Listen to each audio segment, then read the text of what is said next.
Evening. Dwayne here, Dry Creek Wrangler School. Out here this evening, I'm going to make another video. Your relationship with your spouse is determined in a large part, in how you view that relationship. Now, what do I mean by that? If you view your spouse, let's say men, if you view your wife, if your basic concept of what she is as a spouse is she is your foot, she is to follow you, she is to obey you, she is to clean the house, she is to cook for you, that's how you're going to approach it. And that's going to determine what kind of relationship you have. If your relationship with your kids is one of you see yourself as your best buddy for the kids, and you do not understand the relationship with your children as that of a father and child, then that's going to affect your relationship with those children. Over time, they're going to start making bad decisions because they're human, and we all are. They're going to start going down roads that they shouldn't go down, and you're going to try to protect them and save them and say, you shouldn't do that. But you've established a relationship with them, not of a parent and a child, but as a buddy. And a buddy you can blow off if you don't want to listen to what they have to say. What does that have to do with what this channel is about? Many people out there have horses, have had horses for years, and they always have an underlying problem with the relationship with a horse. And they don't know what that problem is. They don't know how to approach their horse. They don't know how to approach that relationship. Now, many folks who just get into horses, who their experience with the horses is from television, it's from movies, it's from books, it's from watching or reading Black Beauty or Spirit of the Cimarron or whatever. They try to approach it like their horse is their buddy. Now, I'm not saying don't make friends with your horse, but I'm saying that should not be your underlying deal. The biggest problem that I see that people approach relationship with a horse is they approach the horse as a pet.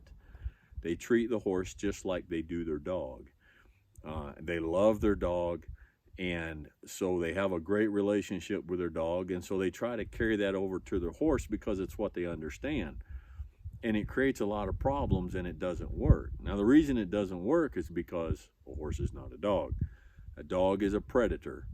He has a total different instinct than a horse. A horse is a prey animal. The things that are important to a dog are not important to a horse. Now, that's a whole subject in and of itself. We're not going to go into that. So how do you approach the relationship with your horse to solve a lot of these problems that you have? Now, I can't tell you how you need to have a relationship with your horse. What I can do is share with you my philosophy and how I approach it. If it works for you, good. If you get something out of it, good. If not, well, no harm done. Okay? So this is how any horse I have, any horse that I ever have, this is my philosophy and understanding of our relationship. My relationship with that horse's relationship with me. I teach and train my horse and treat my horse like my horse is a professional. Not a buddy, not my best friend, not a pet, not a stuffed animal that moves, but a professional. I am a professional. I get paid to do what I do, and my horse is a professional. I am the employer, and they are the employee. That's my underlying philosophy. Now, you can be two different kinds of employee. You can be a tyrant, or you can be benevolent, and you can, as an employee, you can have a friendship with your employer, but your employer, a good employer, knows there's boundaries and the rules still apply. And so if you look and you view your horse as an employee, as a professional, that you pay, and you do pay. You pay, you feed them. You pay the vet bills. You pay their lodging, their board, whatever it takes. You buy the tack. You pay for everything. You're the employer and they are the employee. And a lot of irritants, minor irritants, and then a lot of major dangers can be taken care of if we approach this in this manner. Now,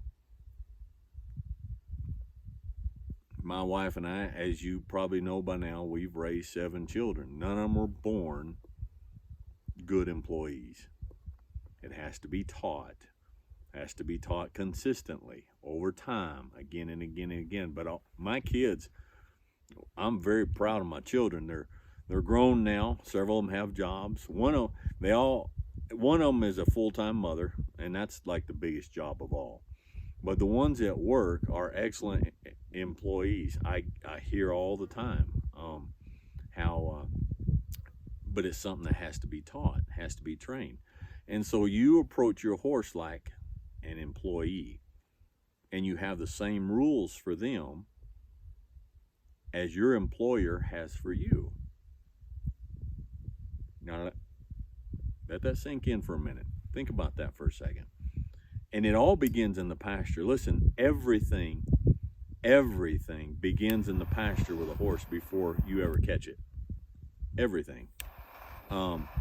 If you can't do it from the ground, you can't do it in the saddle.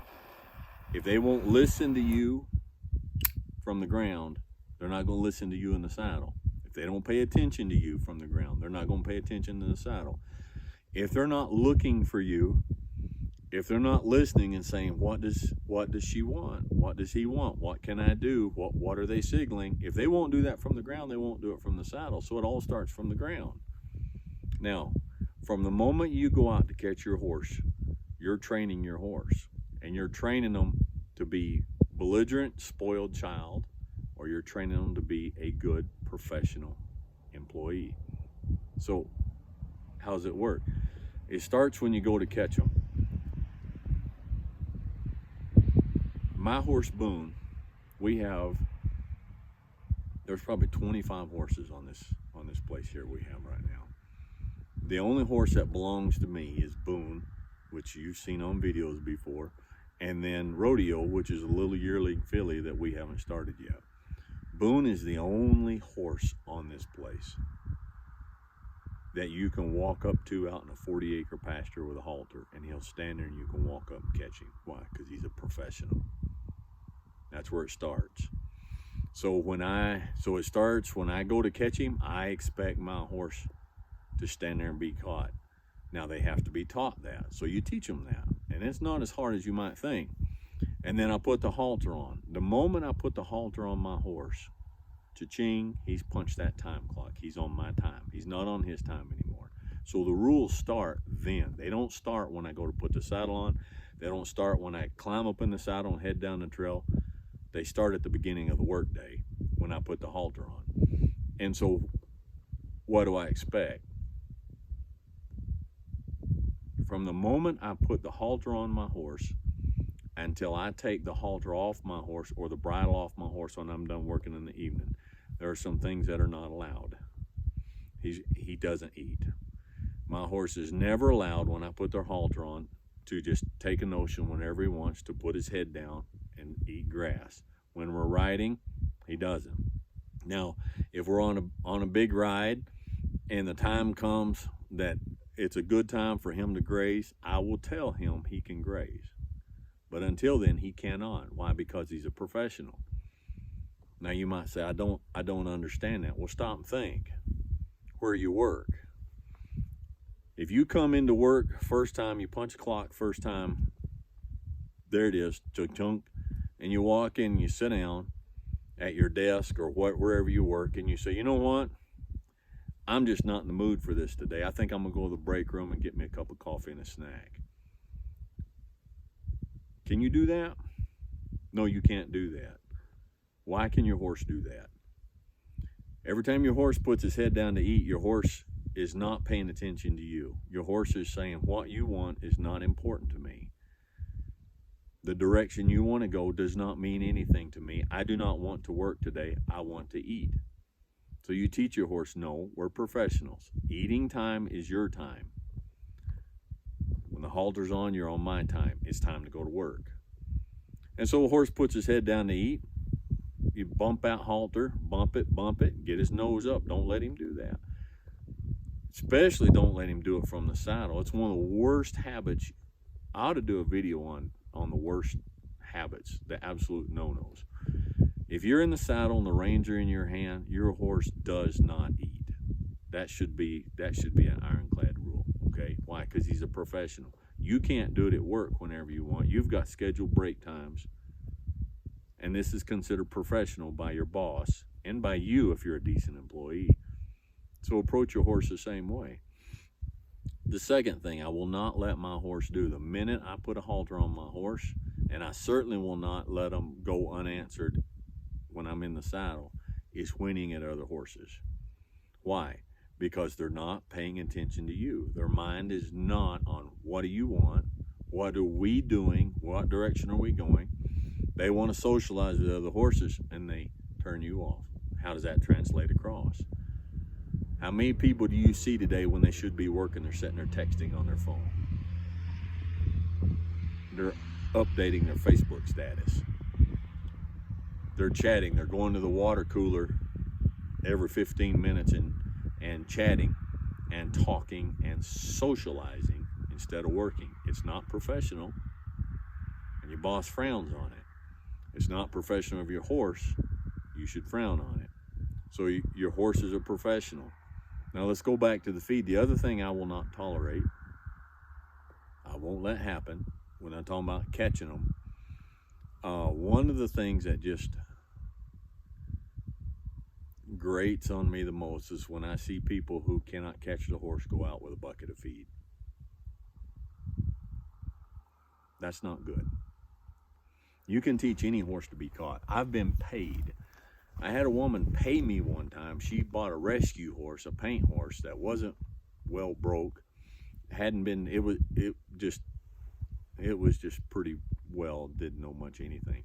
She brought it home and dumped it out in a 4-acre field behind the house that was full of trees and ditches, and then couldn't catch it.